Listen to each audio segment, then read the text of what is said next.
What are we talking about now? Welcome into you'll find Oh, out. is this part 2? Yeah. So, Welcome to What's in the Box Part 2. Well, it's not really a part 2. Is there still a severed head in the box? It's a different. We never took it out. Oh, okay. Sorry. That's what I was wondering. It's actually just a skeleton head. Oh yeah.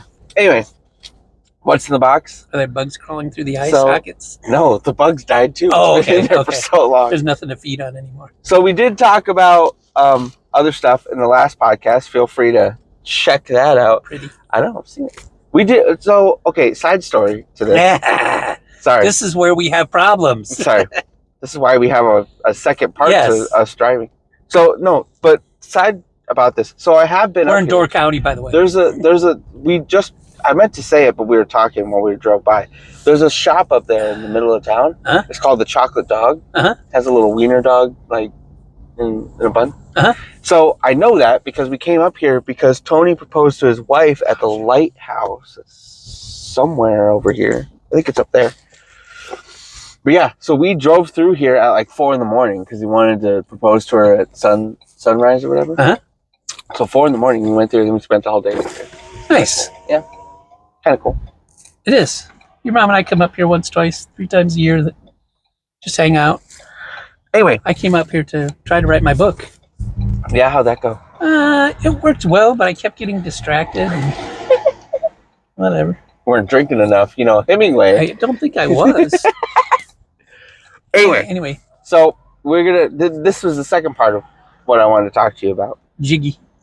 We are going to talk about something that's probably semi-controversial, and if you don't want to talk about it, then we can figure something else out, or just not talk about it and drive around.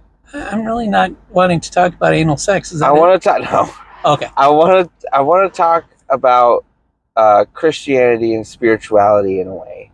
Okay. So, in the last podcast, we were talking about kind of the positivity and seeing, the world in a different lens, so to speak. And so I had a thought the other day. What? You had a thought? Yes. Which is... Segue. Which That was funny. which was, like I told you when I called you and told you what we were going to talk about, I was working through it, and I kind of worked through the point of... So, everybody has some sort of spirituality in general in their life. We have some, whether you acknowledge that there is a God, whatever God that is, or the universe, whatever the case may be, everybody acknowledges that something is moving the world around you. So, and we all have these things, ritualistic things, I would say, of how we move through life, right? Uh-huh. Which affect how we treat other people. So, my thought process was, going back to your childhood, what did Christianity or spirituality in a way look like to you? As far as like as a kid, your parents, family, or mean to you, I would say. So I knew nothing. Seriously, knew nothing. Oh, the keys are really helping. That's cool. And if there's an explanation to why I knew nothing, it's kind of weird. I remember my mom sending me to preschool, and preschool was at a Lutheran church. And I got hit upside the head, and No, that's why I no. don't remember anything. No, but I didn't.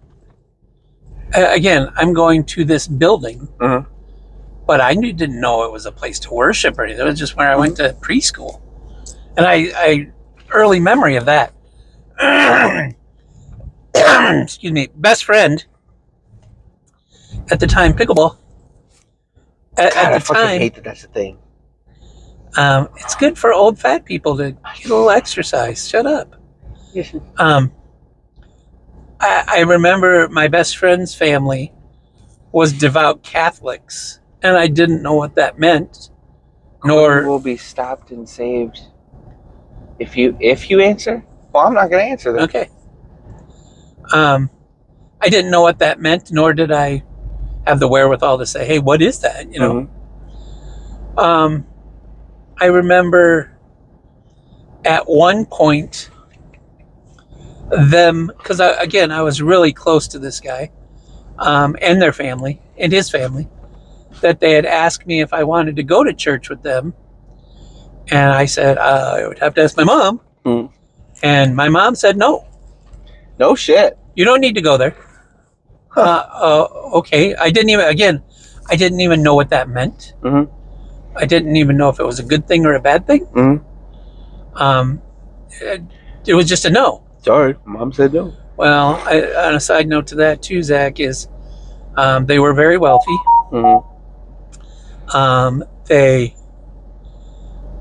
took a family trip to Hawaii once a year, and I was invited to that, and my mom said no to that too. No. Yep. That sucks. I know. So, How different your life would have been if you would have went to Hawaii just once. Maybe I would have stayed. But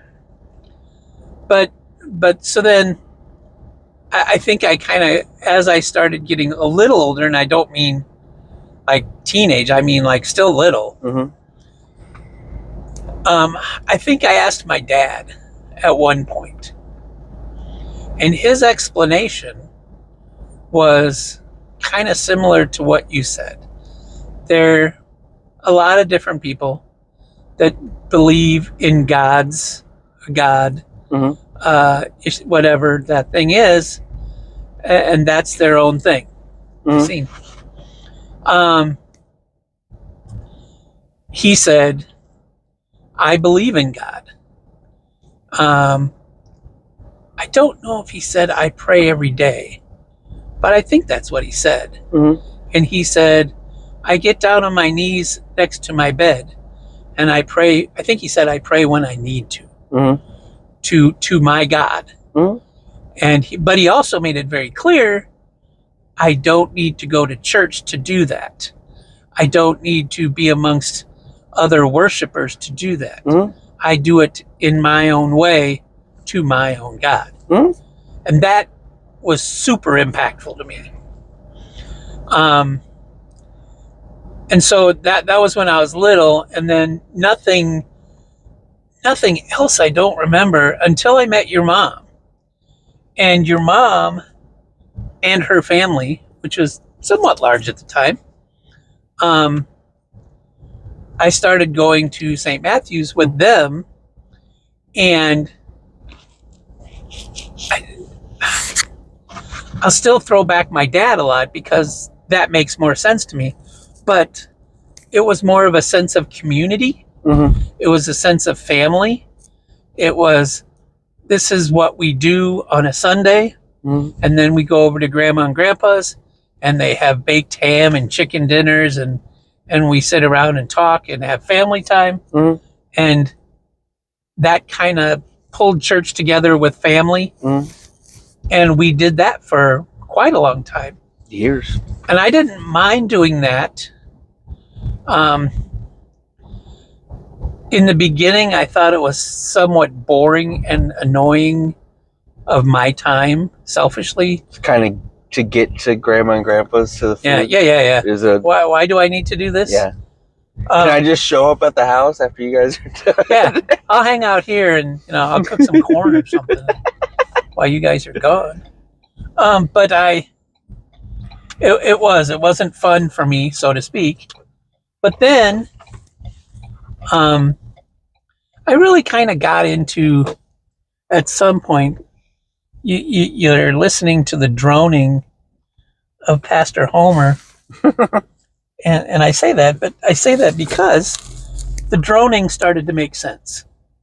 You started to see the subtitles? I started to listen. And then when your mom and I came to the point where we were on the road to marriage and we had to get counseling, Mm-hmm. He was like a wicked cool guy. Mm-hmm. And he was approachable. He was, most of the time you go in there and you're supposed to revere the pastor. Mm-hmm. He is up here. He's higher than you. He's the gatekeeper. Looking down on you. This is what you need to do. Mm-hmm. And it was kind of intimidating until that time that he was, and side note too, that I realized he's just another guy.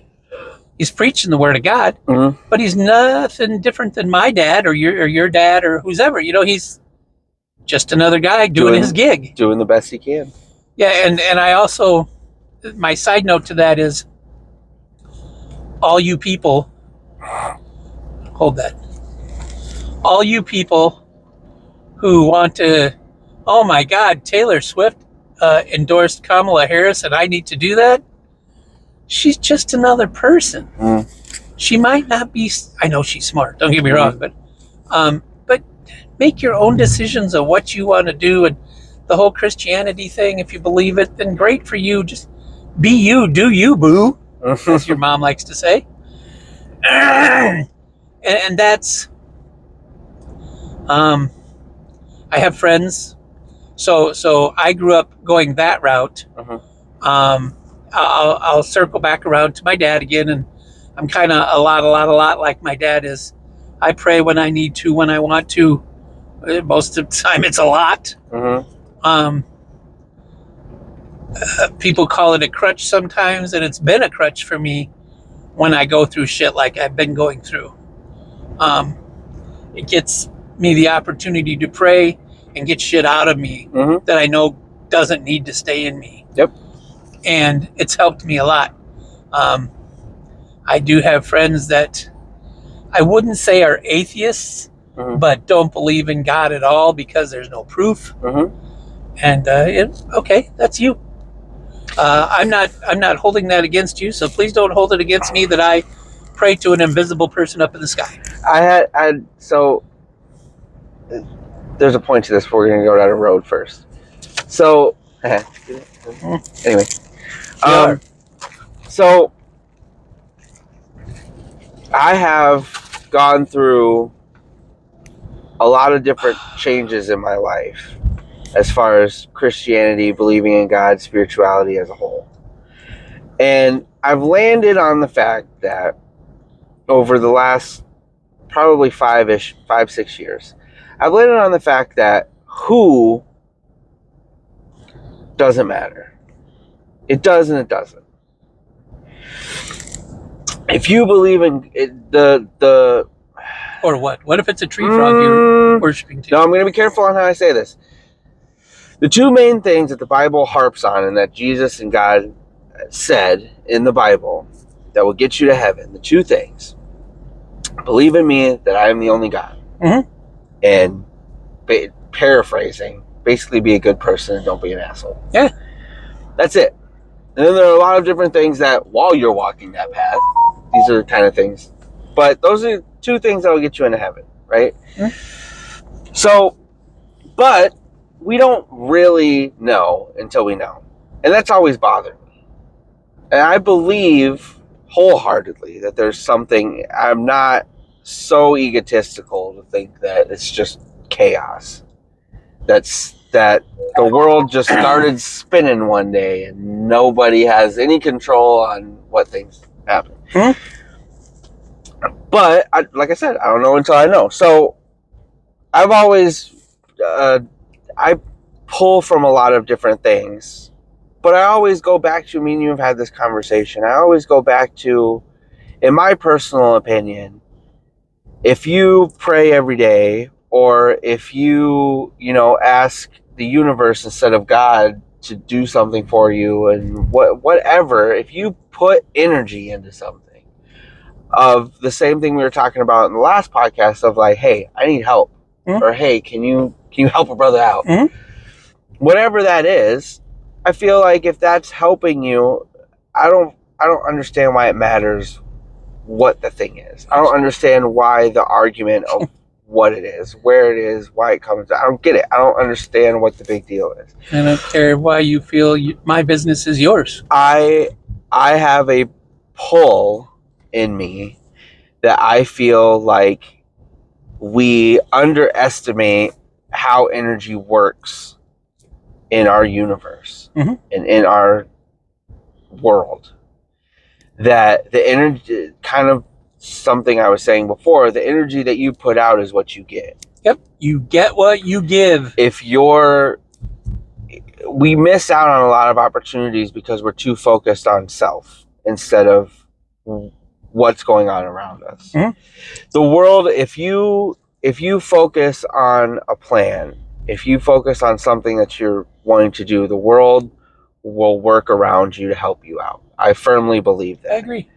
If you are focused on a purpose, the world will help you. It might not be in the way. There's an old story. Me and you have talked about this too. There's an old story of God sending the boat. Yep. Guy's drowning in the middle of the ocean, sends 3 boats, and he goes, "No, God's gonna save me. No, God's gonna save me." He gets up to heaven. God's like, "I sent you 3 boats." As well as a cow on a bump. and we're looking for the grand gesture instead of the little things. Me and you talked about deja vu the other day. Yeah. And I have had a few things, not deja vu wise, but something in the same realm. I've had a few things in my life that I'm like, okay, that doesn't just happen. It may be on the other side of it. You know, there are cynical people out there that like, that just fucking happens. The world's just crazy and things like that happen all the time. And that might be, but the way that it impacts me when it does happen is kind of I feel a spiritual nudge. I can't explain that. I can't explain that to people that haven't actually felt it. Yeah. Two examples of that I'll share real quick to make my point is that when me and Cheryl first got together, there's other podcasts. Listen to them if you want to know. But when we got together, it was super chaotic. There was a lot of stuff. Here's your new vehicle to drive to work. There's a lot of stuff going on, not only separately between the two of us, but with us together and my past relationship and all that stuff. It was a very chaotic time. Keep your hand up there. My arm hurts. Sorry. Anyway, and we went out one time, and one of our best friends were getting married. It was their bachelorette party, and we ended up going to this bar that we had been at multiple times. It was down the street, and we were just sitting there. And we were having a great night. We had left everybody else. It was just the two of us. We were there. And we were dancing and drinking and whatever, and we were sitting at the bar, and me and her were just laughing and talking, and this drag queen comes up to the two of us out of nowhere, puts her arm around us, and says, "I just wanted to let you. I normally don't do this, but I just wanted to let you know that the two of yours aura is very beautiful together, and you guys need to stick it out. I don't know what's going on, but you guys are meant to be together. And just stick it out. It's worth it." And I remember the overwhelming feeling of that. Yep. Of in that moment. Yep. Of like, shit. Yeah. Like, this is like this is a thing. Yep. And it's one of my, as far as our relationship goes, it's one of my favorite memories because it was just the two of us, and she's talked about it since then too. Just the two of us in that moment were like, shit, like that doesn't happen. So I don't know if you want to go down that rabbit hole, but so I don't know. I'm sure I told you this. I had a 4-year-old come up to me and said, "You have a very pretty purple aura." And you step back and you go, "What?" And you go, "Oh, that's cute, you know, and oh, that's nice of you to say, and all this stuff," and you go. But then you start thinking it through and go, okay, somewhere there's a force that, I don't want to use the term made them, but made them do that to you. Not them, not the you. Yep. Just like there are certain people, and I've said this about music for fucking ever. You can only say the same thing so many times. Yet, we've all agreed upon this. We have thousands of years of people saying the same story, you can only say the same thing so many times. Yet, we have so many people that say it in a way that you can say it, I can say it, but for some reason, that person says it in a way that hits everybody. Yep. And like I've said, and like you were getting at, there are people that are made for that specific. I firmly believe there are people that are made for specific time periods, specific ways, and they are there for that. People can talk shit about it, and I will forever say it. I feel like Chris Cornell, the way he wrote music, his voice, the way his inflection on certain things, I feel like it was on certain things. Sorry. I feel like was meant for a time. Just like Freddie Mercury's voice. Huh? Just like a lot of people were meant for certain time periods and for certain stories to get told. Yep. In those moments. I threw this in, Zach, because I was hoping you'd take a breath here. Sorry. No. So all you non-believers, believe in Cybertrucks? no. All you non-believers, okay, if you don't believe, then tell me how this 4-year-old comes up and says exactly that directly at me. Explain it. Tell me how it happens. Well, my point that I was getting into with that, though. So there's that. There's a story about me and Cheryl. But then there's one that just happened 2 days ago. So in the last podcast... You mean when Alice called me? No, but that one too. Eh? No, but the one with Alice, with me and Cheryl, that one too. Explain that. It's okay, so I've told this story on the podcast before, but I'm going to tell it again. And then we'll get into what happened a couple days ago. So... when me and Cheryl first, I had a dream, before I even met Cheryl, which goes into yours, I had a dream that Alice, which I didn't know at the time, because I didn't know Cheryl, and she was still in Nevada when I had this dream, and in a different relationship. Nevada. I had a dream that I was in my apartment, and Alice came up and gave me a hug, and she said, "Thank you," to me. Now, random dream, you don't really think about it. You're like, okay, that's weird. Like a kid I've never met before. Yeah. And it wasn't anything like spectacular or anything. It was just, some random kid came up and hugged me and said thank you, Yep. And so I just kind of dismissed it for a really long time. And then, everything, I didn't even put it together when I first met Alice. Honestly. So me and Cheryl had known each other for, I'd say probably 6 months at that point-ish, maybe a little less. And I'd met Alice before. I'd met both her kids before. We had hung out and done stuff together.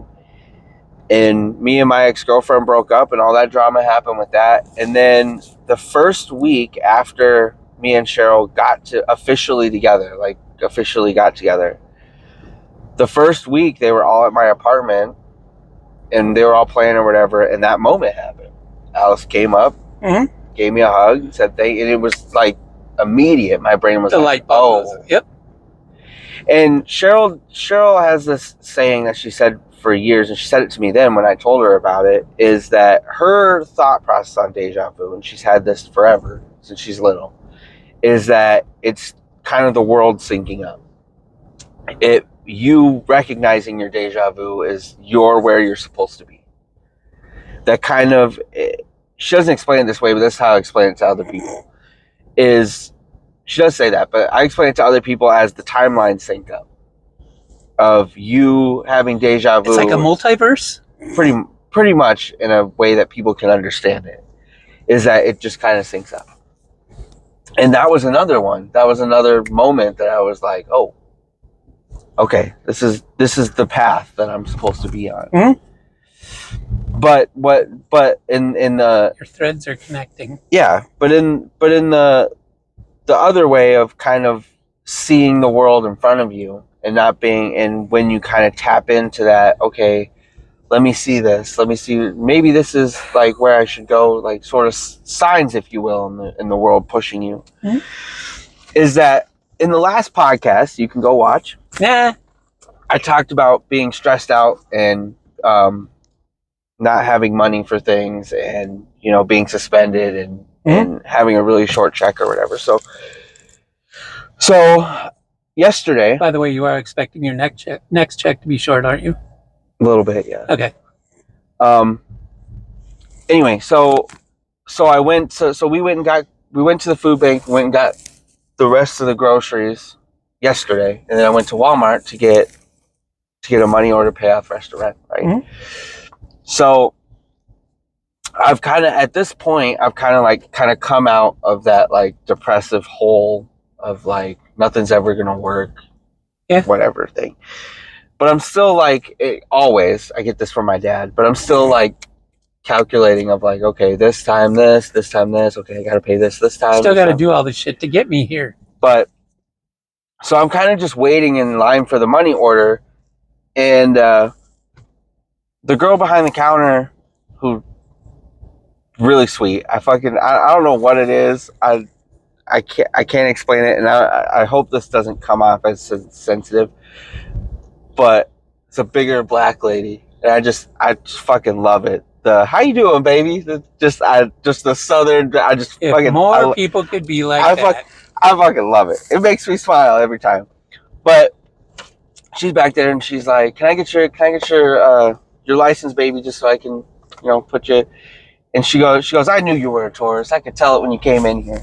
Huh? And so we're talking or whatever, right? And I'm not really telling her anything. It's not like I'm up there complaining of like. Put your hand up there. It's not Up here. up here. Why? Oh, because we're going uphill. And it's not, and I'm not sitting there complaining of like, yeah, all my money's gone. Yeah, we're just kind of bullshitting about like the day and stuff like that.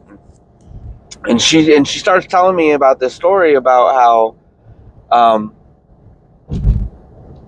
because I was like, do you like talking to people all day? You seem like a friendly type of person, whatever. And she goes, well, it keeps me in line. When I was younger, I got my first DUI, and I found out I was pregnant at the same time and had no money, so I had to figure out how to pay that and whatever. And she's like, my daughter really saved my life because it kind of put me on a different path, and so now I'm just kind of focused on this, making money, provided she's almost out of the house, coming to work every day, having a good time, whatever. And I was like, that's really cool, man. Like, and so she gives me the money order, and she's like, have a good day, baby, and she's like, you got a minute though? And I'm like, sure. And she's like, I just really wanted to tell you, and you can take this. I'm sorry if you take this in a certain way. And she's like, but I just want to tell you, you're fine. Don't worry about it. She's like, everything's gonna work out. Nothing's gonna, you're fine. It's not gonna all fall apart. You're fine. Just enjoy, what you have in your life. You're fine. And that's what I was saying at the beginning of this. Some people could look at that and be like, well, people say that all the time. Like, it just happens. But it was the same type of thing, that like coming out of that and just having somebody randomly say that. Like I said, it wasn't like I had mentioned anything about not having money or even that they knew I had a family, because the kids and Cheryl were already in the car. Like, they didn't even walk by with me to get the money order or whatever. It was just in that time that I was like, okay, we're good, we're fine, we'll be all right. So can I tell you, Mike? But if I was, go ahead. But I'm gonna finish. But if I was so focused in that, like most people are, I wouldn't even acknowledge. You know what I mean? I wouldn't even acknowledge that. Hey, just give me my money order. I just need to go.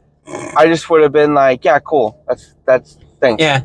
Like, sort of thing. And I feel like I've learned over the years, and you might be the same as, is God real, or what is the God or whatever. I feel like if you focus on the specifics, you're missing the little stuff. Yeah, I could, if I were to focus on the, why'd she say that? Well, did she think I don't have money because I'm getting a money order? Well, who is what she? does she know? Yeah. She's working at Walmart. Exactly. If I would have focused on that, then I still would have went home and been like, okay, so how am I going to do this? How am I going to do this? Instead, because of that moment, I was like, okay, we're going to sit at home. We're going to enjoy it. And I did. We watched movies. Emma came down. We all sat there. I played with Wyatt, sort of thing. And it was kind of just those moments, I feel like, push you to, if you look out for them. So in a direction. Retell a little bit about my fun time last Friday that, having cancer before and going through all the shit that I went through, the 4 surgeries and whatever. And it was very mentally taxing. And you get past it and you go, okay, and it's still in the back of your head, something's still there. You know it is. And okay, blah, blah, blah. But now fast forward to last Friday, and I wasn't at a place where I had to call my dad when I originally found out, and he came over and hugged me and cried with me, which I'd never seen him cry before. It wasn't to that point, but there was a point, and I've talked a lot about it with your mom, is I didn't know. All I could think of was the negative, was the bad's gonna happen during surgery, and I'm not gonna come out of this. And Ra said this, because your mom said this, because this is my saying a lot. So I'm talking a side note to this too, is Ra says, hey, give your wife a message for me. And I said, what's that? He goes, he had a good run. So that's their running joke with me now. So that's where I was at, was I've had a great life. But something told me something's going wrong. And I didn't think I was going to make it through. And then in walks this little old man, little Indian guy with a funky hat, like 2 coats on, and like you imagine an old Indian guy. So he's got like a brownish face, but he's got the white beard and stuff. And he goes, my name is Dr. Da Da Da Da Da. People call me Dr. A, and I'm going to be your anesthesiologist.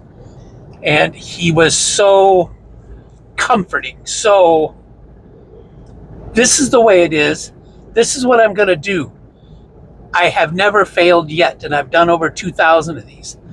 But again, you need to understand that doesn't mean I can't fail. This is all by the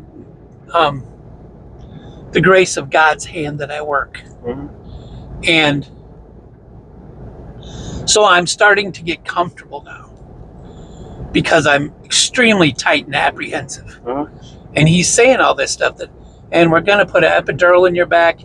We probably won't use it, but it's there for safety, for pain, in case something bad does happen and you're in a huge amount of pain. We can help you, blah, blah, blah. And he's explaining everything. And so now I'm getting a little more comfortable. I'm sitting on the edge of the bed, looking out the window as he's putting the epidural in my back. And he stops. And he says, I've told you everything I can do, what I'm going to do, blah, blah, blah. Do you mind if I pray over you?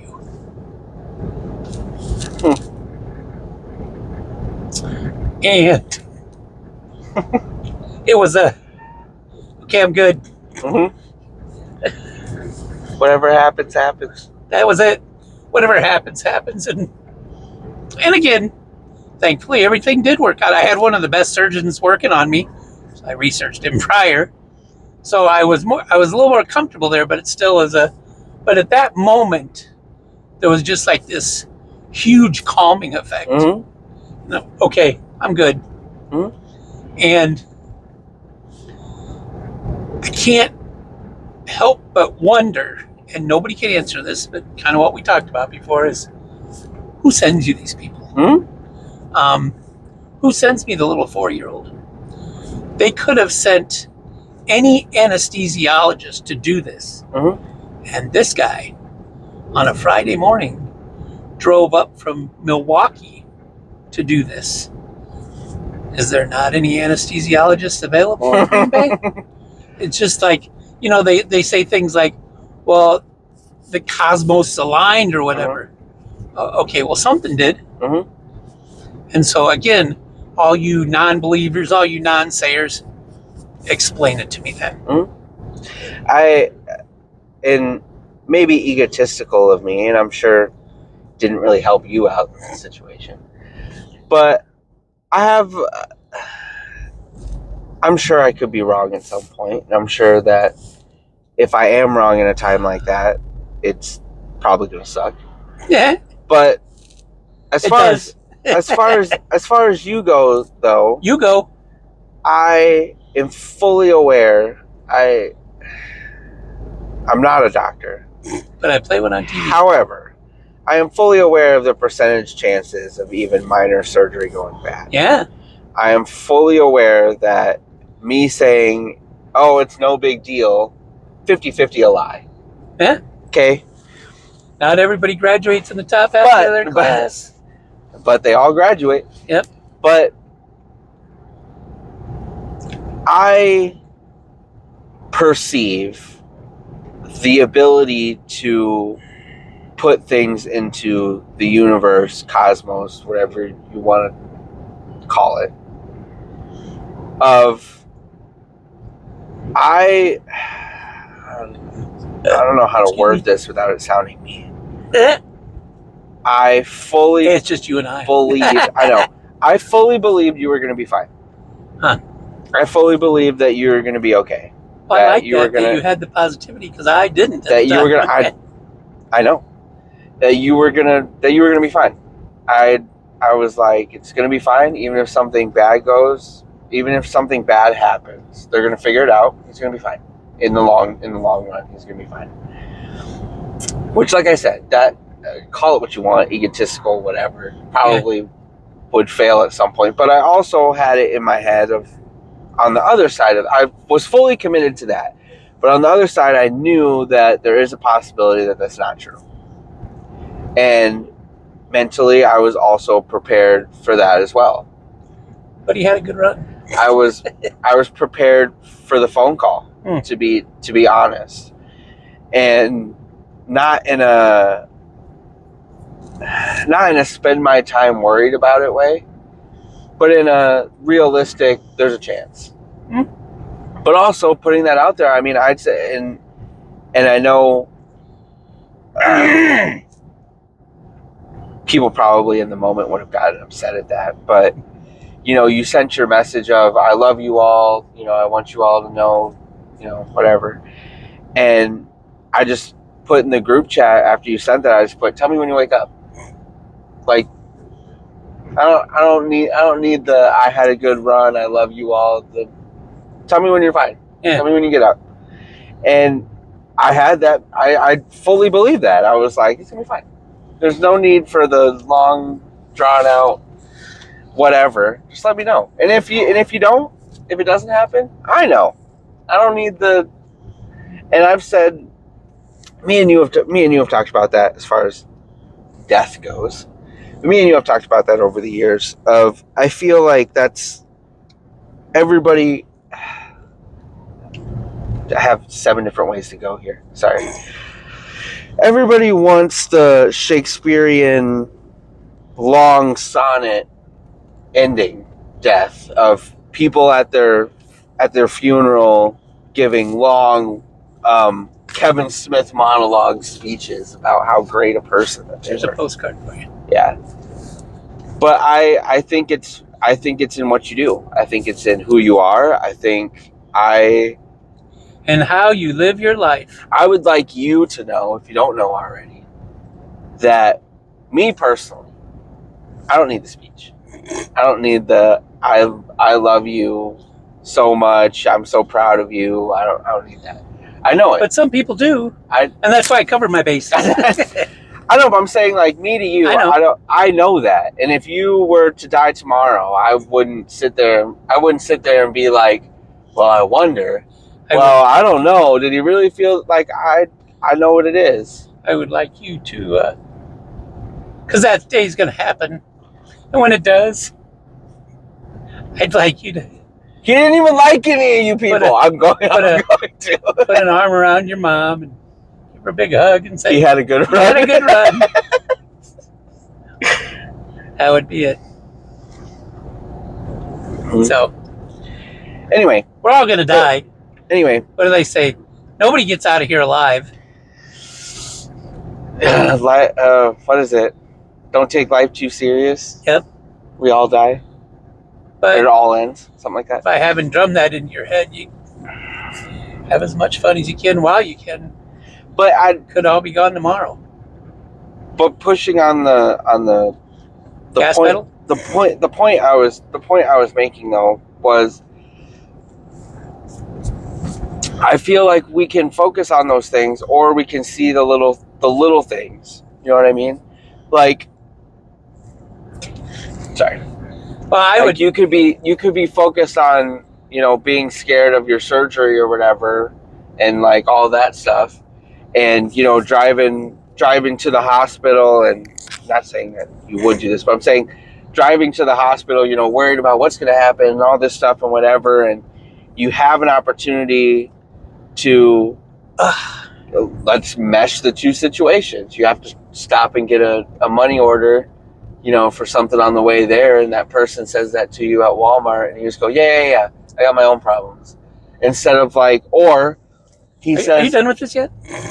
Or he says, or the anesthesiologist says, "Can I pray with you?" And you go, "No, Yeah. I don't need that. Yeah, I don't believe in that. I just need you to do your job. Yeah. I just need to get out of here." Focus on your job. Yeah. It's little things like that you kind of miss out on when you're focused more so on that, instead of just I don't know how to explain it. Focus more on the little things, I guess, the signs. Yeah. The universe moving you in ways, I guess. So anyway, so that was nice traffic, by the way. that was one.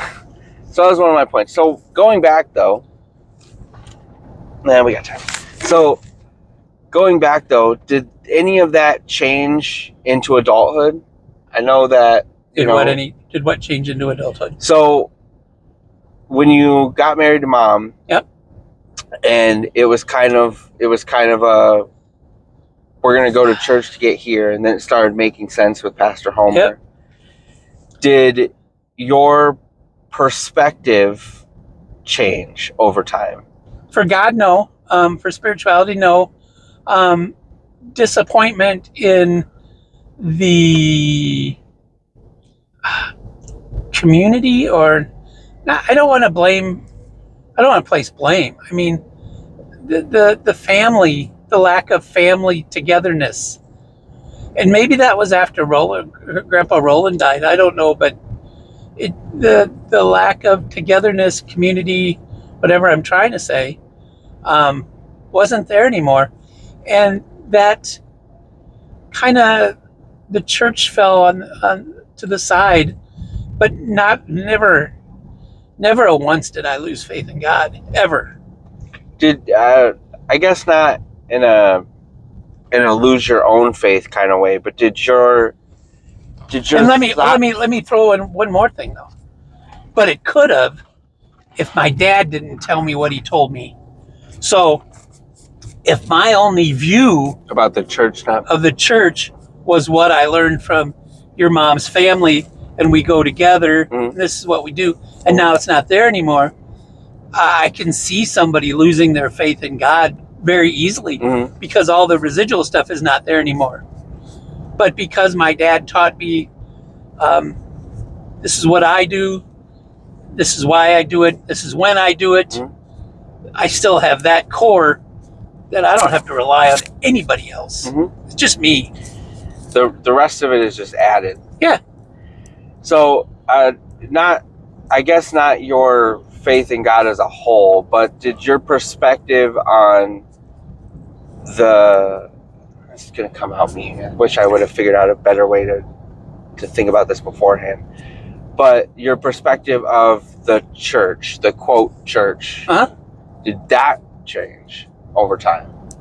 Because I know to give perspective on, as a place or as a what? Yes, as an entity. Oh, I would say. Well, so here, because when you're younger, church is like the thing. You know what I mean? Like it's like a second parent almost. It's like you take what the pastor says as dad, as law, and everything around you, that's your family, and it's a big deal. Whereas when you get older, you start seeing the world for what it is, and you start seeing little things, and then things, thoughts that you had then kind of change as you get older.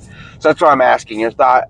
your thought process in the church as an entity, did that change over time? I might be saying this wrong, and this bothers me to actually say it anyways.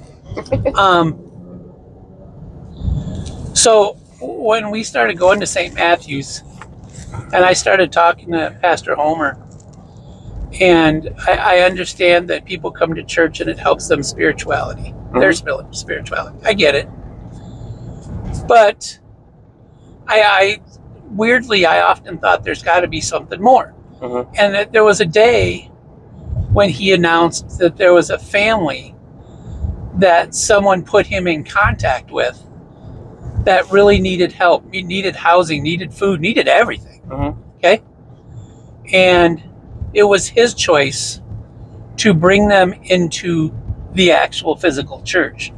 And down in the basement, and you know, it's not a basement like you think, it's a nice place, that they had cots set up, that this family, I think it was a family of 3 or 4, that they had a place to sleep, they had toilets, they had clean water, they had food that could be provided. There was a pantry down there. And there was a lot of church people that, why are we not supporting the church? Why are we supporting these people? Oh, that really pissed me off. Because that's when I thought, isn't this what a church is supposed to do? Isn't this the whole fucking point? Yes. But there are people that, and this is what I was going to say when you were talking about this, was not if, but when I win the lottery. There are a lot of charities that I will support. But a lot of churches I want to support also. That St. Matthew's is a good one that is I'd love to manage it though, because I don't trust people. But that are failing. St. Matthew's is a big one that's failing. But Pastor Homer was that person that reached out and said, we need to help these people. And again, goes back to video 1. And not so much of we need to help these people, but we are going to help. Yeah. He overrode those people. Whether you guys like it or not, this is the right thing to do. We overrode those people. Or he overrode those people. Which he should have, and he did. But oh man, the people that, and those people are still there, by the way. Because we need them, because they give us a lot of money. Do they give you a lot of money to make their own conscience better? Yeah. So, I think there's a lot of, it'd be fun to say the government wants to help somebody. Why don't they help the churches help the people that need help? You have another arm. Again, that's where I'd want to manage it, because I don't trust people. So check. Nice. Keep going. You're going to the dealership. No, we're going on a Door County. Call your friends. I like the way the new Corvette looks. I think it looks more Ferrari-ish. It does. I like it. Anyway, so that would be a good arm for me of the government. If the government could fund churches, and maybe you manage it like a business, and say, okay, you have 1 million churches. There's more too, and we're going to dial it down to a few 100,000 churches, and it'd be like, oh yeah, but those churches will be businesses to help fund and help the homeless and all of that. And that would be a cool business, I think. It would, and I feel like it would be. Still on the point that you said, some people are going to need help, and you're there to help them, and don't judge. I mean, because there are going to be people who, they're just using the system. Okay, well, if that's what they have to do, then that's what they have to do. So I asked this question because I was getting, like I said at the beginning of this, I was getting into a bigger point of my perspective over time, and I have a few things that personally bother me, but my perspective of church over time has changed. And it hasn't changed in what I believe, it's changed in how I perceive it.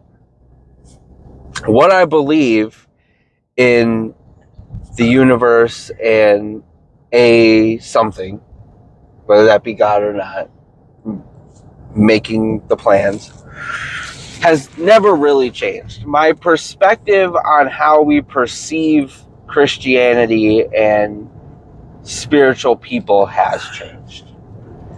Because as far as the church goes, and granted, not everybody has a negative experience, but also I would say in the same respect, not everybody has a realistic experience too, either. I think there are some people, and I don't knock them for it. It's the same way I feel about home life situations. There are some people that grow up with great parents, great home life, never abused, never anything. They grow into adults and they don't have a whole lot of trauma. And there are people that grow up with the opposite. It doesn't mean either one of their lives is better than the other. It just means that different things happen to different people. So my perspective on the church has changed to where there are people that have grown up in the church, always in the church, every Sunday, every Wednesday, you know, so they don't know the outside world really. It's kind of like homeschool kids. They don't really know the outside world, so it's easy for them to be like, well, I don't understand why they don't get it, because they haven't had to experience. Whereas the other flip side to that, people that have never grown up in that go, I don't know what their problem is. They don't really know how it is out here. I don't know what they're saying to me. And I feel like the church as a whole has focused more on that homeschool mentality rather than helping the realistic world. That the church as a whole looks at the outside world as that drug addict that chose to be on drugs instead of what happened to them, to the point where what can we do to help them. And the thought of what a believer is, I feel like is stuck so far back in the olden days, it's fucking ridiculous. I have a really big problem with, and it's gotten better. I think it's gotten better as a whole with Christianity, as what a Christian should look and act like. I think over time it's gotten a lot better. But I have had a lot of problems in the past with people looking at me or other people and being like, you don't believe enough.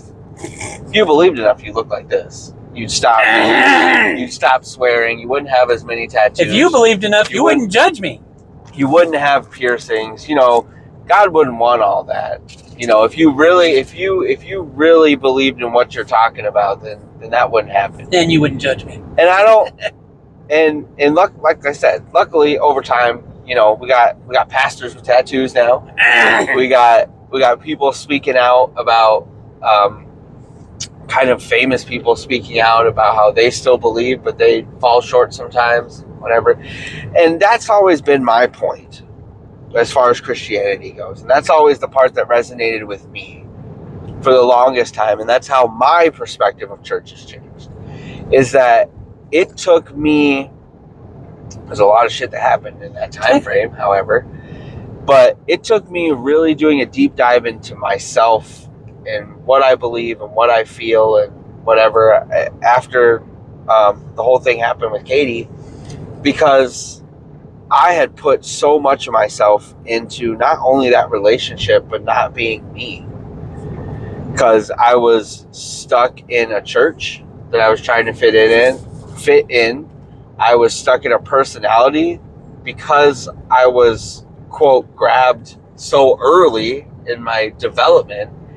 You know, it was the end of my freshman year when me and Katie first started dating, and at that point I was going to that church too. So you think all of my developmental years in high school was just focused in these two things. And I put everything of myself into those things.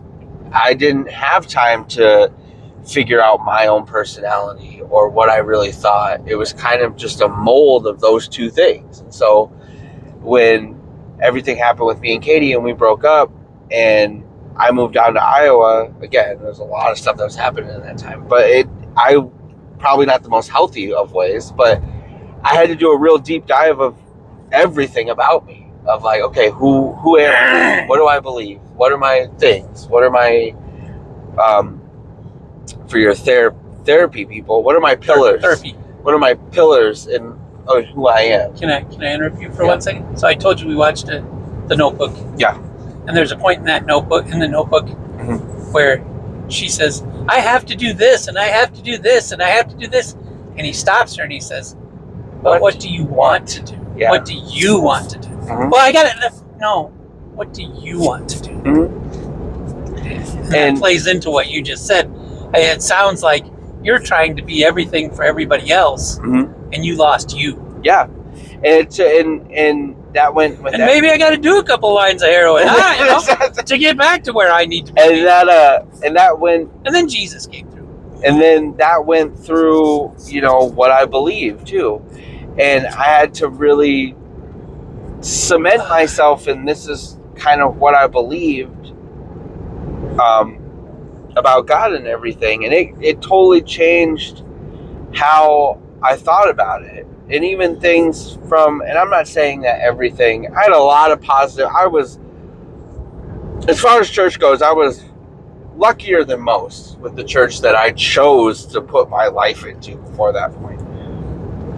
But there was also a lot of things like that. There was also a lot of judgment. There was also a lot of, well, if you really believed, and it was a quote progressive church, there were people with motorcycles. We had ashtrays outside the church. Pastor had tattoos. For people to smoke. No, it didn't have tattoos. Oh, I thought he did that. I thought the last guy did. The last guy did. But I like. But yeah, him. we had. I liked him. I didn't like the other guy because I thought he was too. I don't know. Choppy. No, I thought he was too buttoned up too much. I think maybe I don't know what the word I'm looking for. But anyways, go ahead. But anyway, I had to kind of figure that out, and I think that changed my perspective of the church. That I feel like my thought process in the church is that the church as a whole is supposed to be a house that can shelter those looking for something. Yep, help. It's not help in whatever way that is. Yep. It might not be I'm looking for God to save my life. It might not be I need somebody to read me scripture every day. It might not be the grand gesture that might not be what you think it should be. It's what I need it to be. The whole point of the church is to be that safe space for somebody to come in that's broken in whatever way that is, and for us to either physically or mentally put a hug around them and be like, you're good. Yeah. Take a seat. Yeah. That's the whole point. You're safe here. And that feeling, Zach, that you're safe here, is that overwhelming, okay, I don't have to impress anybody else. I don't have to do anything else for anybody else. I can be comfortable and safe here. And also for believer to believer, it shaped the way I see that too. I think, and luckily we're getting to a space, I feel, we're getting to a space as a society where we're kind of accepting this more and more and kind of pushing the old school way of thinking about what a believer is or looks like or whatever. We're kind of pushing that to the side, which I am very grateful for. But we're getting more towards the realistic part of it, of like, we're all just trying. We're not perfect. Nobody's perfect. Nobody has it all figured out. Nobody knows how has the book and knows how everything's going. We're all trying. And if you're trying, 80% of the time and you fall short the 20, don't get on my back about the 20. I'm trying the 80. And my 80 might be a lot harder than your 80. Yep. And luckily we're getting to that point, and that's always been how I perceived it too. And going back to the positivity thing, that bleeds into the positivity too, of thinking positively about situations, is that instead of having that mindset that's kind of ingrained in you when you go to churches at a young age of that judgmental part, my brain has kind of switched to, okay, what's their story? Like, what are they, like, why are they this way? Or like, do they need some help, or do they need to talk? I think that's the most overlooked thing. Sorry for you need an AA meeting. Sorry for the side rant, but no, I think that's one of the most overlooked things, that everybody wants to help in a grand way. Everybody, wants the dropping off a garbage truck full of food to Salvation Everybody Army. wants to throw money at it. Grand gesture. Some people just need to talk, and some people don't need a fix. Yeah. They just need to talk. They just need to get some stuff off their chest. You know, Side note, quick. Sorry, go ahead.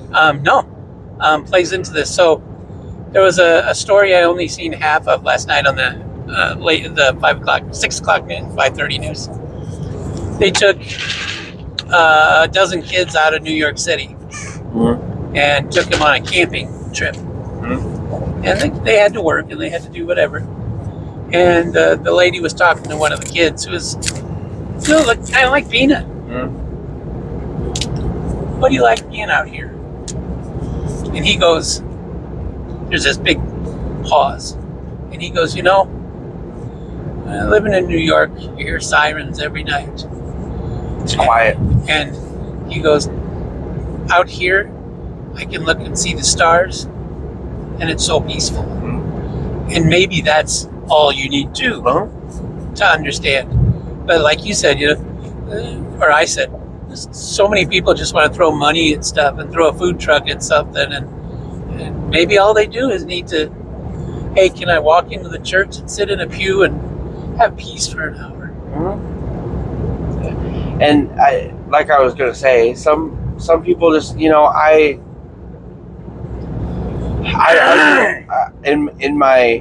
my work, and I've said this in the last podcast, I've done a lot of work on myself, and I feel like that's important. And that was one of the things that I came out of that time when I was with Kelly that was really cemented into me, is that I need to continuously work.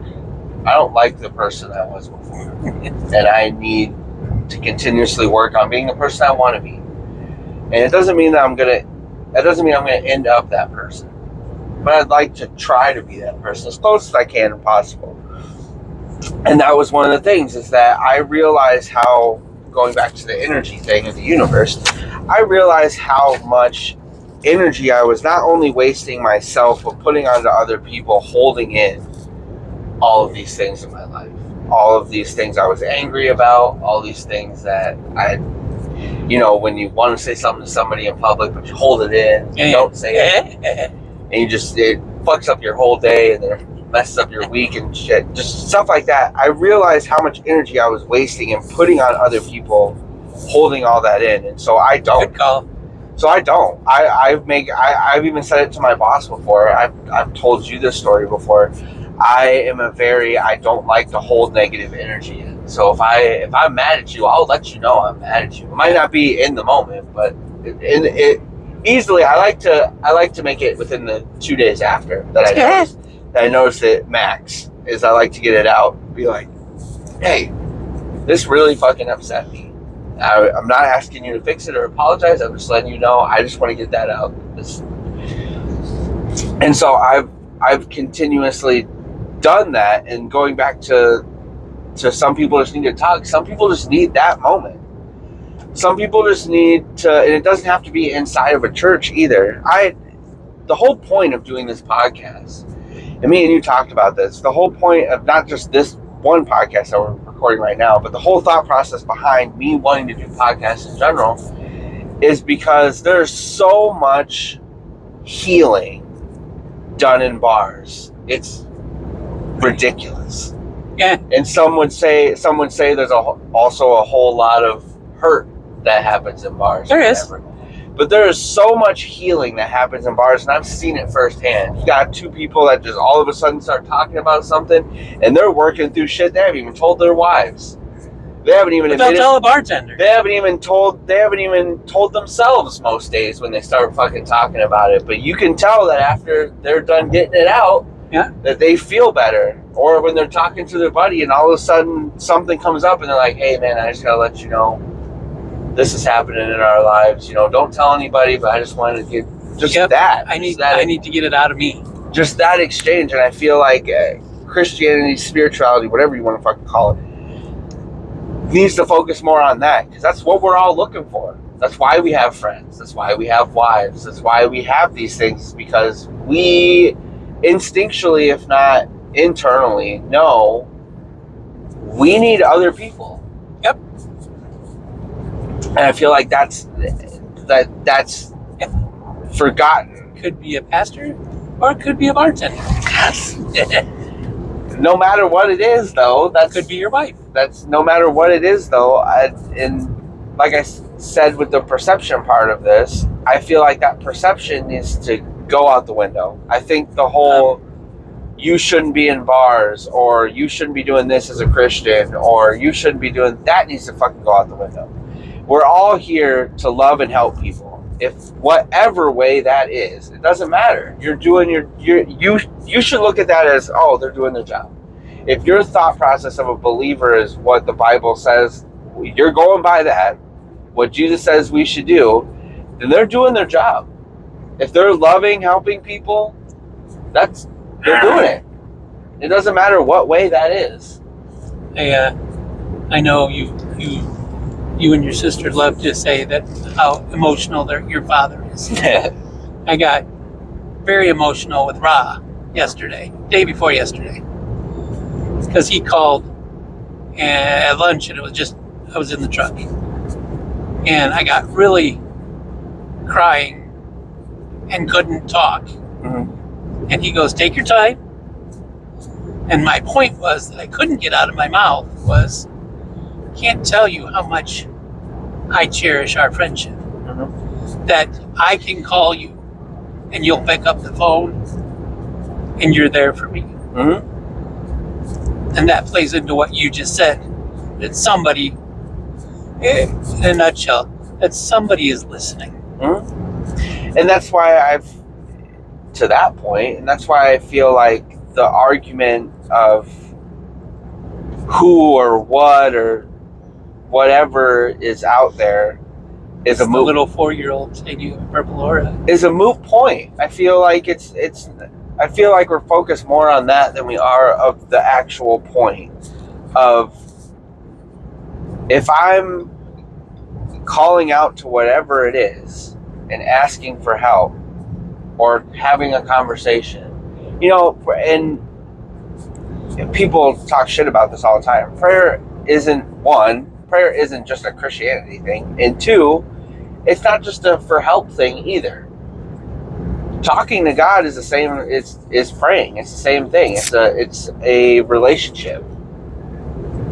It's getting to know the other person. Yep. And so why does it matter who or what, or if it is, if you're talking to someone and getting it out and working through shit and, asking for help, or, hey, I don't really know what I should do in my marriage at this point. Like, can you give me a sign? Can you give me a direction? Something. Bruce Almighty. Yeah. What's this joker? I feel like what you're doing that to shouldn't matter as much as are you doing it. You know what I mean? Yep. So anyway, that was my... Yeah, I throw my 2 cents in again on that is, I heard this and it really made a huge amount of sense to me, is because I do have those friends that don't believe. Mm-hmm. Well, you can't provide me any proof, so how do I believe? I think Pastor Homer said that to me too. Well, do you love Lori? Yeah. Well, prove it. Mm-hmm. You can't really prove it. Not really. But what I've heard before is, so you don't believe in God, but what if you did? What does it matter? Mm-hmm. Because aren't you just it's like an insurance policy, really, that, it's not going to hurt you to pray. And most of the time, 99% of the time, it'll probably help you. Mm-hmm. And if you're wrong, you've just saved yourself, so to speak. I mean, if you're right, who cares? But if you're wrong and you've prayed that time, you just saved yourself. Well, that's what I said. Oh, and then that's what I've said. And what do you have to lose? It doesn't. Is what I was going to say. Yeah. If you, let's say, if you start believing in God, okay? God says, love other people, let them know, okay? You start doing those things. Does it matter if you're wrong at that point? Does it matter? If you're going around loving people and doing things in love and in positivity and things like that, if you don't have to pray every day, you don't have to go to church every week, you don't have to do that. It's not what he's asking you to do. In fact, God hated religion and temples. Read it. It's in there. Hated them. But you don't have to do all that. All you have to do is do those core things. If you're doing that, what does that harm you? What does it hurt being loving to people? What does it hurt having a positive outlook on things? What does that hurt you? And if you're wrong, what does it matter? Your ego's getting in your way. Yeah. It's just it's kind of like okay, that's a bad example, but not really. It's kind of like when you pick your favorite football team at 12. Yeah. And that's your favorite football team forever. Whether you don't like them anymore, whether they suck, that's the one that you picked, so that's the one that you're doing. I think it's more of that. I think it's I made the decision because something happened or I didn't understand something that I was just going to make the decision that God doesn't exist. And I've already made this decision. People know that. So now I can't change that decision because that would mean I'm wrong. But you can change. You can change. But it doesn't change anything and you don't have to do some big, I don't know. You don't have to do some big broadcast of, I changed my ways now. Just start doing it. People, I don't know. I don't think it needs to be that big a deal. But my point that I was going to make though is the bar thing though. Like the whole point of doing this podcast is that I feel like more people are healed, and especially now it's being shown with, music that's coming out and whatever, that more people are being healed by honest conversations about things rather than going to church. Yep. And I've always said, and it's more true now, and people can give me shit about it all they want, but I love Jelly Roll. I do so fucking much. And it's only because him as a person in general, but mainly because music has been a big part of my life forever, for as long as I can remember. I have spent more time with music than I have with anything and anybody in my life. And like I've said, there are certain people that are made for certain times, and I feel like he is a very big staple for what is needed now. Mm-hmm. Because his honesty about things is something like I've only heard a few times in music. And I've only heard a few times as far as the public eye with famous people go. But his perception of his concerts is what drives me to that. I have a tattoo that I was going to get a long time ago. It's from a Keith Urban song. And there's a line in there that says, I was baptized by rock and roll. And I like that line because I remember what it was like being baptized. And this might not happen for everybody, but I remember being baptized. It was that feeling that we talked about like that overwhelming calm, whatever. Instant. I like the moment to what they say, the eye of the hurricane. Yeah, just immense calm on every level. Yep. And I remember getting baptized, and I remember that it happened. As it happened, it was like the world stopped. Mm-hmm. And that's all that was there. And it was just overwhelming calm, emotionally, physically, the world, nothing. It was just that moment. And that's how I feel about music. They're all through my life. When I'm listening to certain songs or in a certain mode to listen to certain genres or whatever, that's what it is. My brain is only focused on singing these songs and what these songs make me feel and the road ahead of me and things like that. And that's how that's always perceived to me. So I've for a long time I've wanted to get that tattoo because I feel like it's a good mesh between the actual feeling of that. I think that sums up the actual feeling of that very well. But he describes his concerts as church. And he does that, and he used to have a big problem with that. He said it in an interview. He used to have a big problem with that because that seems sacrilegious to him. Church is church. This is rock and roll. This is this is concerts. We don't call this church. And his wife said it in a way that kind of clicked in his head. She's like, this is the closest to church some of these people will ever get, and that's why I gravitate towards him specifically because it's kind of that outlawed Christianity in a way. Of he's so honest with he still smokes, he still swears, he still has all. Still these does things. drugs occasionally. But he tries. Yeah. He does his best. He understands that he's here for a purpose, and he tries his best to help those people in the way that he can. Yeah. And church as a whole, that's what concerts have been to me. I've had that conversation with you many times now. That's how I've always seen concerts, is that it's so people that look down. I'm sure it happens at other genres too, but people look down at rock concerts. Some Christian people look down on rock concerts. That's satanic. You worship the devil. Yeah. But you've never been in it's the same way I attribute, and you got to do it. You don't know till you know. You got to do it to really understand what I'm talking about. There are people that go to worship in church, and there's a specific worship song. I have many, but there's a specific worship song that will bring you to tears. You don't know why you're crying. You don't know what emotion it brought out in you, but for some reason, that song just pulls something out of you. And we're so accepting of that because it's inside the church.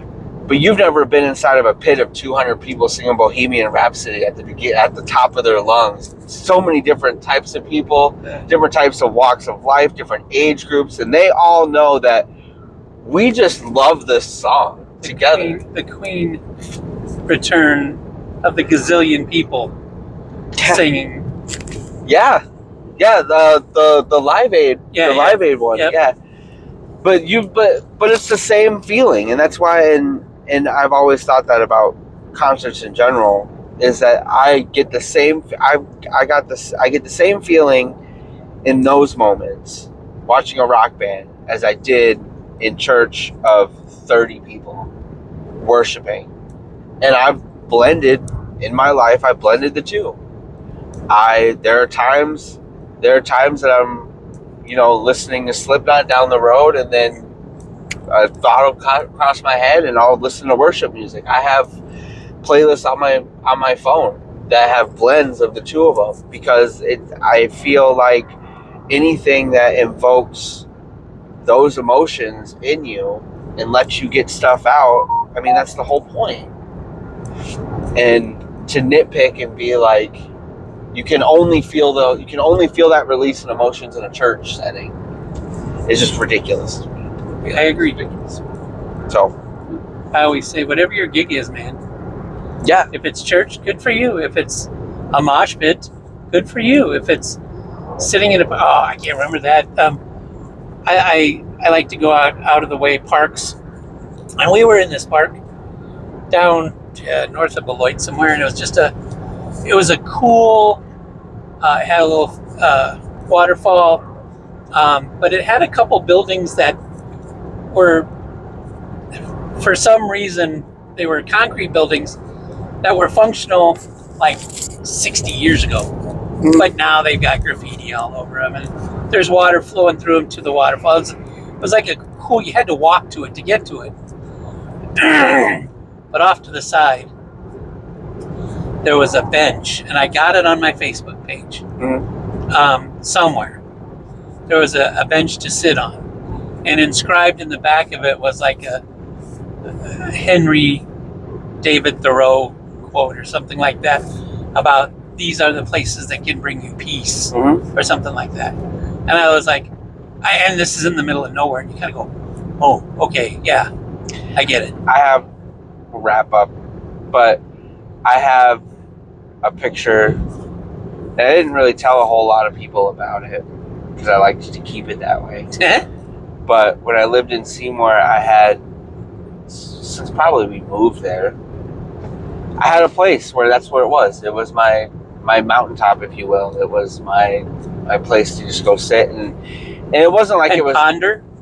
and it wasn't like it was off the beaten path or whatever. It was a sinkhole, pretty much. It was the water reservoir next to a park, but it was super deep. And it Is had that a really the park they closed? no. That's Oh, where the one with the big hill that we would okay. snowboard down or whatever. Yeah, That was the hill. So the top of this hill is where I would sit, and then you could. It wasn't, like I said, it wasn't like a mountaintop or whatever, but it was high enough where I could look down, and 9 times out of 10, the water reservoir was green. Yeah. So it was like green grass, and then you had the park over here, trees on the side. There was a farm to the left, and it was just one of those. It was one of those places that not a whole lot of people went to because the park was over there, so most people would go to the park. Yeah. It was just one of those places where I could just sit and just kind of have that chill for like a minute, and I used to tell people that all the time. There's just find your moments of those times. If that means Find your happy place. screaming at the top of your lungs for 10 minutes, or taking that time to sit on top of the hill. Find your happy place. It's funny you say that because I tell your mom that all the time, that this is my happy place right now. This No.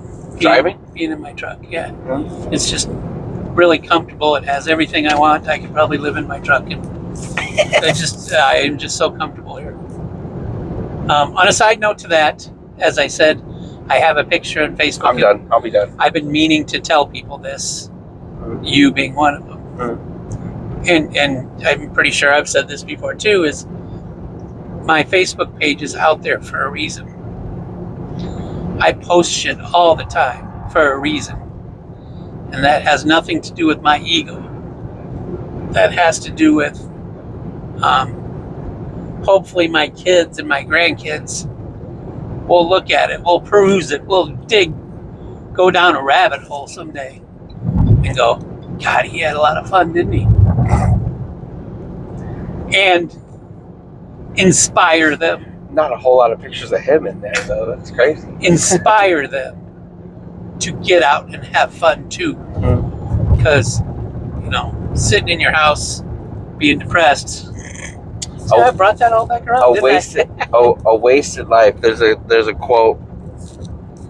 See how I brought that all back around? Yeah, that was good. There's a quote that says the worst example you can. I'm paraphrasing. I don't know the exact quote, but the worst example you can give your child is an unlived life. Yep. That most people, will focus on the I'm providing. I work. Your daughter being one of them. I work 120 hours to provide for my kids. Okay, what are they going to remember? Are they going to remember you working all the time? Or are they going to remember, oh, well, at least we had nice shoes? I quickly, and I've said that to her several times in the past month, Zach, is you need to be present. Not so much present, but seeing the dream. I understand there are not a lot of people that are afforded the luxury to kind of do their dream. Yep. I was like, and I've told Cheryl this, and she's very encouraging. Okay. But, she always tells me that a lot of people do stuff older in life. Because I'm always like, not that I'm old, I'm always like, I'm 30, I'm 31, I'm providing for a family. I don't have time to go do a dream. Yeah. I can do that later if I want. She always reminds me, J.K. Rowling was over 40, Jelly Roll's 37, things like that. But kids pick up. Last point. Kids, promise? Yes. Kids pick up on that. Yep. On that though. If your kids know that you would rather be doing something else, that you would rather be a singer, that you would rather be an artist, that you would rather be a writer, or a doctor, whatever. Why aren't you doing it? And they see you, even if you don't say it necessarily, even though most do, they go, well, I can't do that because I do that, so I can't do that. Yep. Even if you don't say that, and they can see that you're not doing it because of a certain reason, Yep. they're going to pick up on that, and then that's going to how they perceive their life when they grow up. Correct. They're going to be like, I don't want to get a it's job because then I won't have any dreams anymore. It's unachievable. It seems unachievable. Jobs are dream crushers. Ain't that the fucking But it'll seem unattainable to them because it's learned behavior. It's oh well, I have a kid now, so I can't graduate high school or go to college or do any of these things because mom wasn't able to do that when she had me, so why would I be able to do it? And so so that's why I said that quote of an unlived life is the worst thing that you can show your kid. That I'm in concurrence. I think it's more positive to show them that, okay, I might not be able to get to the finish line, but I tried my hardest to do what I wanted to do. Yeah. And you can do it too. Yep. So anyway, that's fine. There's your 2 cents worth? Yeah. Your 2 hours worth? Yeah. Are you done? I'm done. Anything else? No. Okay. Thanks for talking. Not a problem. Thanks for driving. Anytime. Have a delightful day. Live your life. Live it. Bye. Peace out, homies.